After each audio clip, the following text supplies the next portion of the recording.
বন্ধুর লাশ নিয়ে অ্যাম্বুলেন্সে করে তার গ্রামের বাড়ি যাচ্ছি। সময় কাটানোর জন্য ফোনটা বের করলাম। ঠিক সেই মুহূর্তেই মোবাইলে একটা মেসেজ আসে।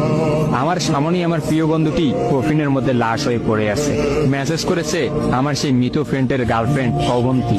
আমি মেসেজগুলো পড়া শুরু করলাম। ফাহাদ, আমাকে মাফ করে দিও। আমি যেই বাবার চোখের দিকে তাকিয়ে কখনো কথা বলতে পারিনি, সেই বাবা যখন অসহায়ের মতো আমার সামনে দুই হাত জোড়ে কান্না শুরু করতে লাগলো, তখন সেই বাবার ভালোবাসার কাছে আমাদের ভালোবাসা হার মেনে গেল।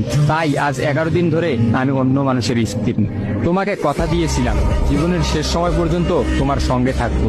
আমার সব সময় ভয় হতো যে তুমি আমাকে কষ্ট দেবে, হয়তো আমাকে ছেড়ে অন্য কাউকে বিয়ে করবে।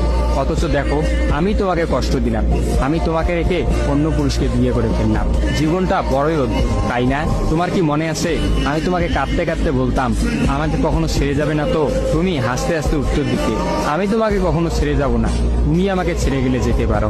তখন আমি অনেক রাগ করতাম, কারণ আমি তো তোমাকে পাগলের মতো ভালোবাসতাম। তুমি নেই এরকম কোনো পৃথিবী আমি কল্পনাও করতে পারতাম না। অথচ দেখো, আজ অন্য কেউ হচ্ছে আমার সামনে। রোজ তার সাথেই আমাকে ঘুমাতে হয়, ঘুম থেকে উঠে তার মুখটাই আমাকে দেখতে। মানুষের জীবন এমন কেন যে যাকে চায় যদি তাকে পায়?